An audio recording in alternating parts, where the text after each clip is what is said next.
توجہ دیتے ہیں، ایک اکائی نہیں اگلی اکائی، اور جب تمام اکائیاں پڑھی لکھی ہوں گی جی جی تو بالکل. معاشرہ ہوگا. ہمارا دین بھی اسی کی بار بار تعلیم دیتا ہے. کیا آپ سمجھتی ہیں ماشاء اللہ ایک زیرک ایڈمنسٹریشن بھی ہیں اور ایک زیرک نظر رکھتی ہیں تمام اور خواتین سے منسلک ہیں، آپ طالبات سے آپ کا روز واسطہ پڑتا ہے، کیا آپ سمجھتی ہیں کہ ہمارے پاکستان کی تعلیمی ادارے جو ہیں وہ طالبات کے لیے محفوظ انوائرمنٹ پیدا کر رہے ہیں؟ دیکھیے کوئی بھی دیکھے تعلیمی ادارہ اور یہ لفظ دونوں ہی مجھے عجیب لگ رہے ہیں کہ غیر محفوظ ہیں.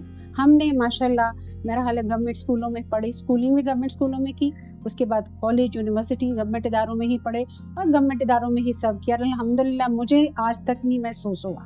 پھر بھی میں یہ سمجھتا ہوں کہ آج بھی وہ ایک پسماندہ سی سوچ جو ہے آج کے جدید دور میں، یہ پسماندہ سوچ کہیں ناپید ہو جانی چاہیے تھی، لیکن پھر بھی خاص طور پہ دیہی علاقوں میں پیرنٹس جو ہیں وہ اپنی بچیوں کو زیور تعلیم سے آراستہ کرانے میں ہچکچاہٹ محسوس کرتے ہیں، اور آج کے جو حالات چل رہے ہیں جدیدیت کے، وہاں پر ان کو ایک خوف لاحق رہتا ہے. اس کے بارے میں آپ کہیں.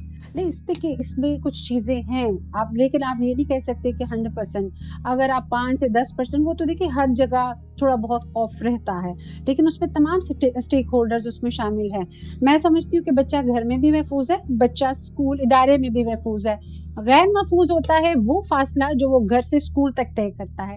اگر آپ اس کو بھی اشور کریں، اور یہ کام تھوڑا سا ہمارا والدین جو اساتذہ اور اسٹیٹ، یہ تینوں اسٹیک ہولڈرز، گویا کہ آپ کہنا چاہ رہی ہیں ہاں جی، کہ اس عدم تحفظ کے جو وجہ نفی ہے اس کے اثرات کو کم کرنے میں سوسائٹی اور پیرنٹس اور اسٹیک ہولڈر جو ہیں ان کا رول بڑا اہم ہے. اور یہی آپ کیا سمجھتی ہیں کہ یہ کہیں نہ کہیں ایسی وجہ ہے کہ یہی وجہ ہے کہ پاکستان میں جو خواتین کی شرح خواندگی ہے وہ مردوں کی نسبت کم ہے، اور دیہی علاقوں میں تو میں نے 38% سے زیادہ نہیں ہے. اس کی کیا وجہ ہو سکتی؟ دیکھیے وہی نا، آپ نے والدین کو، آپ نے کہا یہاں پہ تھوڑا سا تضاد ہے. آپ نے کہا کہ دیہی علاقوں کی بچیاں جو ہیں وہ کم پڑھتی ہیں، لیکن میں نے یہ دیکھا ہے کہ دیہی علاقوں کی بچیوں میں لگن زیادہ ہے. شہر والوں کے پاس تو سہولتیں ہوتی ہیں، گھر سے نکلے سامنے یونیورسٹی اسکول میں آگے، لیکن میں کہتی ہوں آفرین ہے ان بچیوں پہ جو اتنی دور دراز گاؤں سے، جیسے آپ سیالکوٹ سے تعلق ہمارا ہے، تو آپ سیالکوٹ کی جب بارڈر ایریا پہ میں جب کنڈ ہائر سیکنڈری میں پڑھاتی تھی تو سر ہمارے پاس بچیاں آتی تھیں گل بہار پرے سے، وہ کہتی تھی میڈم ہم نے کبھی سورج نہیں دیکھا، کہ ہم سورج طلوع ہونے سے پہلے گھروں سے نکلتی ہیں اور سورج غروب ہو جاتا ہے تو واپس جاتی ہیں.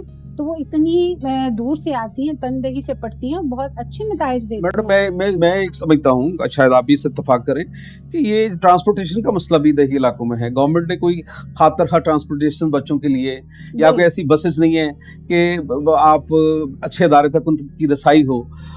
یہ بھی آپ سمجھتی ہیں کہ یہ بھی بچیوں کی ایجوکیشن میں رکاوٹ ہے؟ ہم اگر جو ہے اسکولوں کو ملا دیں شہروں سے اچھی سڑکوں سے، ٹرانسپورٹ فری کر دیں بچوں کے لیے، اگر جو لوکل ٹرانسپورٹ ہے، جیسے سیالکوٹ میں کبھی وہ ہری بس چلتی تھی، 10 روپے دے کے تمام یونیورسٹیوں کے کالجوں کے بچے آتے جاتے تھے. اگر اس طرح کی ٹرانسپورٹ گورنمنٹ کی طرف سے ایک اچھی سبسڈائز کر دی جائے تو میرا حال ہے گاؤں کی بچیوں کے پڑھنے کے لیے ایک بہت اچھی پروویژن. اور بڑا اچھا پوائنٹ ہے آپ کا کہ ٹرانسپورٹ وہ بیسک ہرڈل ہے جو گاؤں سے، دیہاتی علاقوں سے شہروں میں آنے کے لیے بچیوں کے لیے، کہ فیس دینا آسان ہے، وہ سر سال میں ایک دفعہ دی جاتی ہے، لیکن ہر مہینے والدین کو جو 4-5 ہزار روپیہ دینا پڑتا ہے وہ تھوڑا سا مشکل ہوتا ہے. اچھا میڈم، میں آپ کی بات کو سیکنڈ کرتا ہوں، آپ نے بڑی اچھی بات کی، لیکن ایک چیز میں یہاں پر انوائرمنٹ میں دیکھتا ہوں، جب ہم اب کسی گاؤں میں جاتے ہیں تو لڑکیوں کے اسکول، بچیوں کے اسکول ایسی جگہ پر ہیں جہاں مطلب کہ آبادی سے دور، قبرستانوں کے قریب، یا جہاں بڑے ہی سنسان جگہوں پر، وہاں پر بھی ایک عدم تحفظ کا. کیا یہ نہیں سمجھتی کہ بچیوں کی تعلیم میں یہ بھی رکاوٹ ہے کہ وہ پرائمری سے بھی آگے نہیں جا پاتی، یا وہ اسکول تک نہیں پہنچ پاتی؟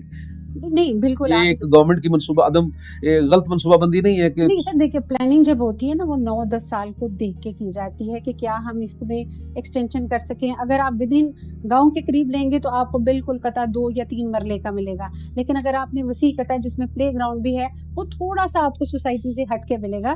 تو اس میں یہ ہے کہ اس کو آباد کرنا تھوڑا سا ہمارا معاشرے کا، اور اس کے رستے کو محفوظ بنانا ہماری سوسائٹی کا کام.